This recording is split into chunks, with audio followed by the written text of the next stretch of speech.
ابھی پچھلے دنوں توصیف الرحمان راشدی حافظہ اللہ تعالیٰ کے حوالے سے انہوں نے یہ الزام لگایا کہ ان کا نام پہلے توصیف حسین تھا تو انہوں نے اپنا نام بدل لیا، کیا ضرورت تھی نام بدلنے کی۔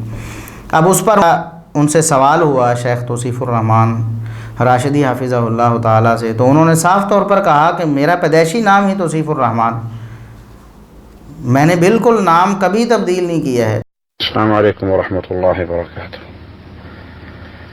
کسی بھائی نے یہ سوال کیا ہے کہ مرزا انجینئر مرزا آپ کے بارے میں یہ کہتا ہے کہ آپ کا نام توصیف حسین تھا جسے آپ نے بعد میں تبدیل کیا اور توصیف الرحمان رکھا۔ جس طرح وہ جھوٹ بولنے میں ماہر ہے تو اسی طرح ان کے جھوٹوں میں سے یہ بھی ایک جھوٹ ہے۔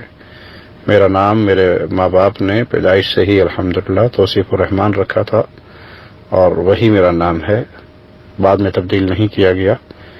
یہ اس کے جھوٹوں میں سے ایک جھوٹ ہے۔ اللہ اس کے شر سے امت کو محفوظ رکھے۔ تو دیکھ لیں، انہوں نے کوئی رجوع نہیں کیا، لوگوں کو نہیں بتایا کہ میں نے ایک گمراہ کن الزام لگایا فلاں شخص پر تو میں اس سے اعلان برات کرتا ہوں۔ تو بس مشہوری کے لیے بندہ کیا کیا پاپڑ بیلتا ہے۔ تو اللہ تبارک و تعالیٰ انہیں ہدایت دے۔